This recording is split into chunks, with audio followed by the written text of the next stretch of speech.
नमस्ते, मेरा नाम चेहरा कामिन काया है और मैं क्लास 6 का स्टूडेंट हूँ। मेरा नाम चारू पोलू है, मैं क्लास 7 में पढ़ता हूँ। मेरा नाम अंकुना परटीन है, मैं क्लास 8 में पढ़ती हूँ। मेरा नाम है विक्की लौकी और मैं क्लास 12 की स्टूडेंट हूँ। क्या आपका वोट्स आपके लिए इम्पोर्टेंट है? हम लोग के लिए आपका वोट्स बहुत इम्पोर्टेंट है। इसलिए हम लोग आप लोग से ये अपील करने आया है कि इस बार का जो आपसे इलेक्शन आ रहा है उसमें आप लोग अच्छा से सोच समझ के एक अच्छा लीडर को वोट दे के सेलेक्ट करें ताकि हम लोग का फ्यूचर ब्राइट हो सके।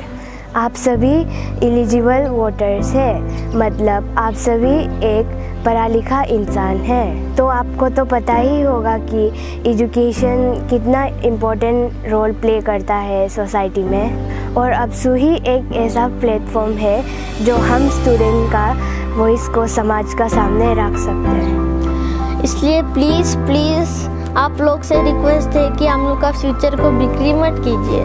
बिक्री मत कीजिए। बिक्री मत कीजिए। बिक्री मत कीजिए। करने से भी कितना में करेगा? 1-2 पेट्रोल कूपन, दारू, अपुंग या फिर 10-20,000 का लिए।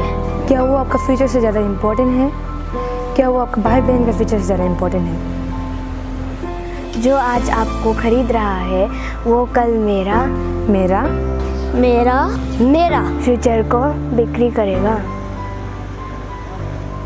इसलिए मेरे प्यारी दीदी और प्यारे भैया लोग प्लीज़ आप लोग अपना वोट्स को वेस्ट में जाने मत दीजिए और एक सच्चा और अच्छा लीडर को चुनिए। एक अच्छा और सच्चा लीडर को चुनिए। एक अच्छा और सच्चा लीडर को चुनिए। एक अच्छा और सच्चा लीडर चुनिए। आपका वोट हम सबका भविष्य।